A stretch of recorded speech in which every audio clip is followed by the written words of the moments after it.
Hello and welcome back. Now during the last video we explored how to write a formal letter politely in English. This video is a follow-on from that because we're going to be learning how to write a polite email. Now when we write an email it can actually be a lot less formal than a letter, but we can still be polite.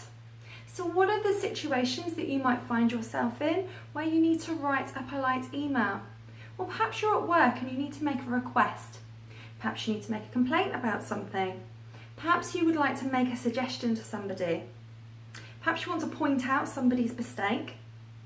Or perhaps you want to check for an update on something. So whatever it is, this lesson will help you to write your email politely in English. So here is my suggested format for your polite email. You want to start with some sort of polite greeting. Now we talked in the last video about being really formal and saying things like dear or dear sir and madam or dear sir or dear Mr. and then their name or dear Mrs. and then their name. Because this is an email, we can be a little bit less formal but still be polite. So we might use dear again, or we might say good morning and then the person's name, or good afternoon and then the person's name. If we don't know the person's name, we might say to whom it may concern. The next thing we want to do is, if it's appropriate, we want to thank our reader. So let's say we are writing in response to an email we've received or in response to a conversation we've had. We might say, thank you for your email. Or we could say, many thanks for your time today. The more we can thank the reader, the more polite our email is going to come across to them. Once we've given our thanks, we need to get to the main point of the email. So is it to make a request? Is it to make a complaint? Is it to make an apology?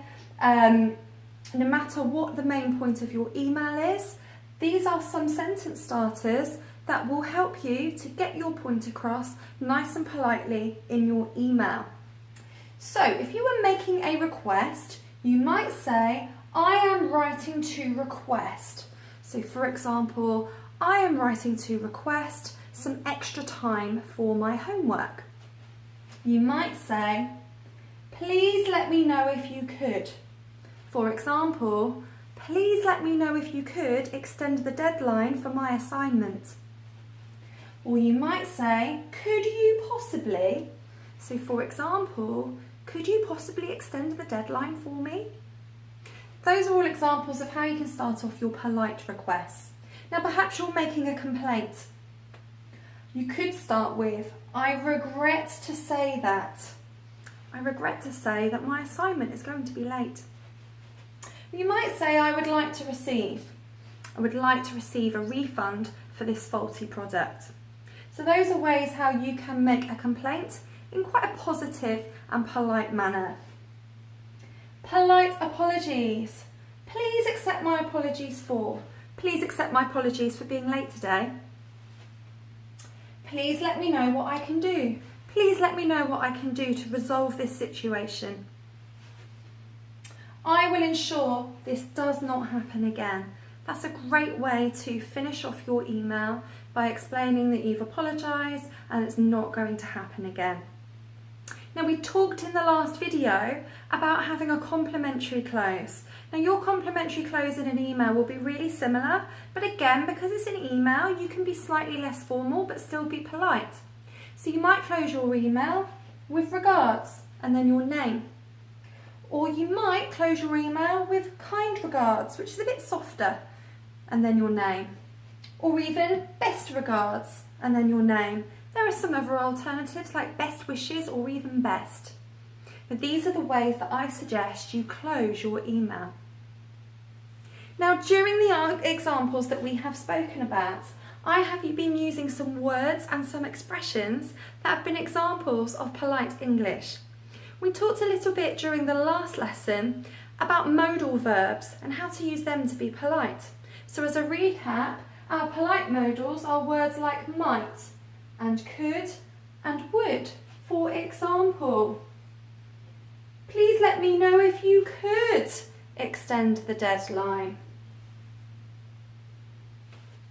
We can also use something called distancing phrases. Now the distancing phrases tend to be in the past tense. And here are some examples. I was wondering if you could extend the deadline. I wanted to ask if you could give me some more time for my assignment. I was hoping for a little bit of extra time to get the research done. So those are some examples of how you can sound a little bit less direct. The more indirect we are with our language, the politer we are going to sound. So this is a really good one for when writing an email. We could also use some tentative language, and again it's quite indirect. It's almost presenting the reader with a little bit of uncertainty, and this is going to come across very polite and not too direct. Along the lines of, I'm not sure if you could extend this deadline for me. Or I don't know if you could give me a little bit more time for this assignment. So here are some examples of what you could include in a polite email. So thank you very much for watching my video, and I will see you in the next one. Bye for now.